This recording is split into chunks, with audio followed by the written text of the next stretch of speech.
Hey YouTube, it's Tempest. Doing something new again, sort of, more like an old thing. I'm in the basement of my math psychology building. Um, I was hoping to be a little bit quiet, but there's a Spanish class going on, and the door's wide open, so kind of noisy. But I'm going to be doing a deck profile for you. Um, it's Friday morning. Let's be honest, my new schedule doesn't allow me to do Tuesday-based build guides. There's no point coming to math and psychology.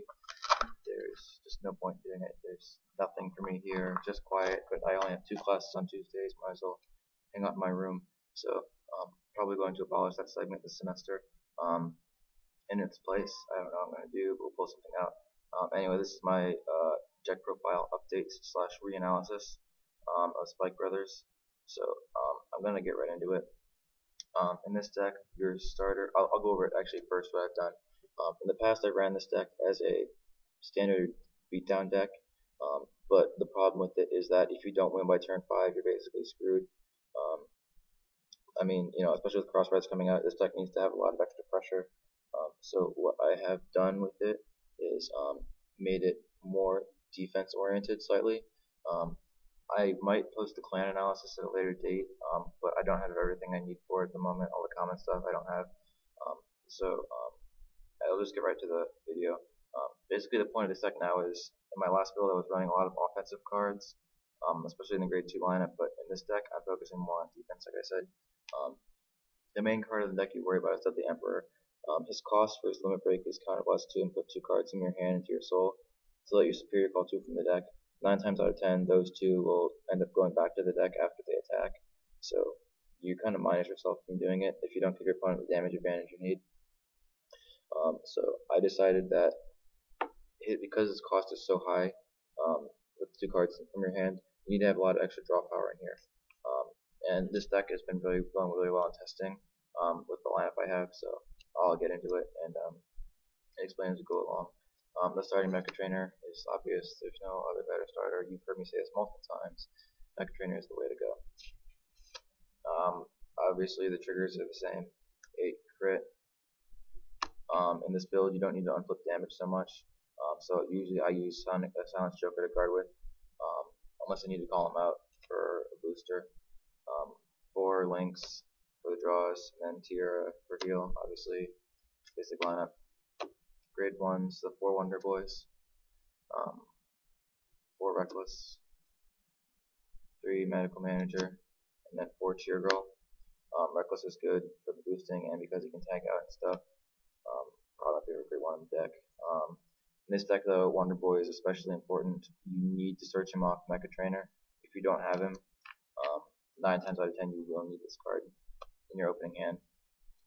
Alright, for grade 2, this is the most important part of the deck. The 4 Field Drillers, 3 Bracky, and then 3 Zachary.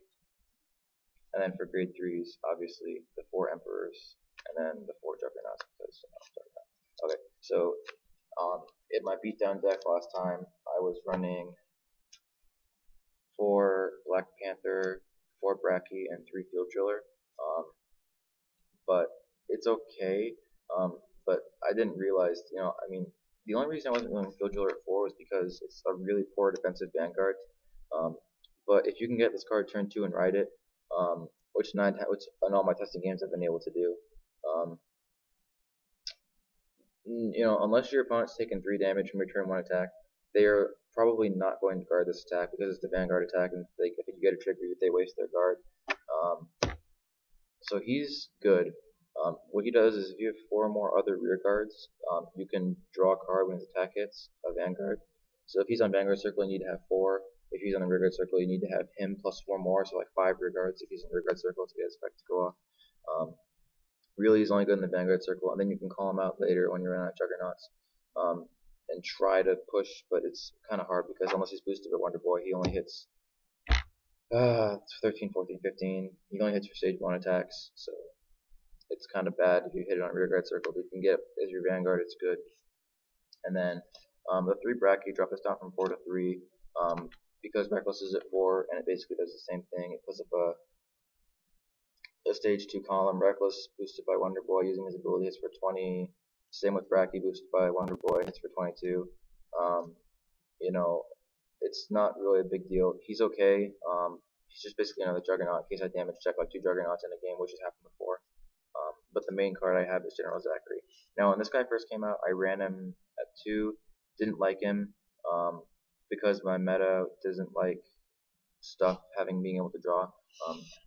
But after analysis, I decided that Zachary is actually quite good, one of the better grade 2s for the deck. My last deck focused on having stuff to attack for big numbers turn 1, turn 2, and then being able to clear the field, which is why I maxed Bracky and Reckless.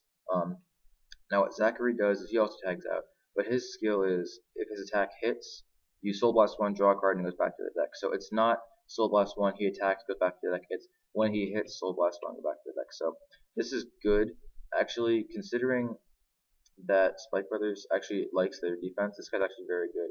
If you have him and his attack hits, then you can Soul Blast 1 and draw a card, and he goes back to your deck.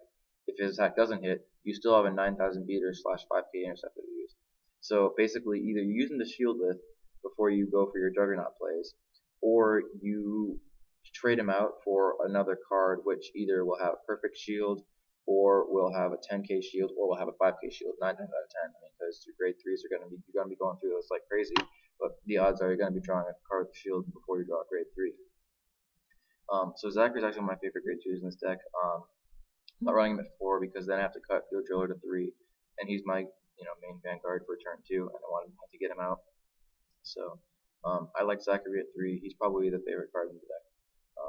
Now what you do is normally on turn 1 you start with 6. So you have your Vanguard, your starting Mecha Trainer Rearguard, and then you have 5 other cards in your hand. Turn 2 you ride Field Driller, call as many cards as you can from your hand as you can. Use Mega Trainer to grab Wonder Boy, and then use him to boost and hit. So you're down 4 cards, so you probably only have 3 left in hand, but after his drive check it'll be 4, and then after his effect you draw 1 more, that's 5. If you have Zachary or another Field Driller out, you might be able to +1 again and get like 6. And then after that you should be able to ride Deadly Emperor and still have 5 cards in your hand. After his Twin Drive you'll have 7. If you attack with Zachary you'll have 8, or 7 or 8 I guess. So it's not super huge Oracle Think Tank or Bermuda Triangle advantage, but it's a lot for Spike Brothers, which is why I like running this extra draw power. That's basically it. And remember, you want to use your draw power in this deck because you're fueling the Emperor, because his ability costs the 2 cards from your hand. So yeah, nothing too out of the ordinary. I'm not running Panzer Gale. I'm not running Panther or anything. If I get all the stuff I want for my clan analysis video, I'll post that at a later date. Until then, thank you for watching. I hope you enjoy this update / analysis of Spike Brothers.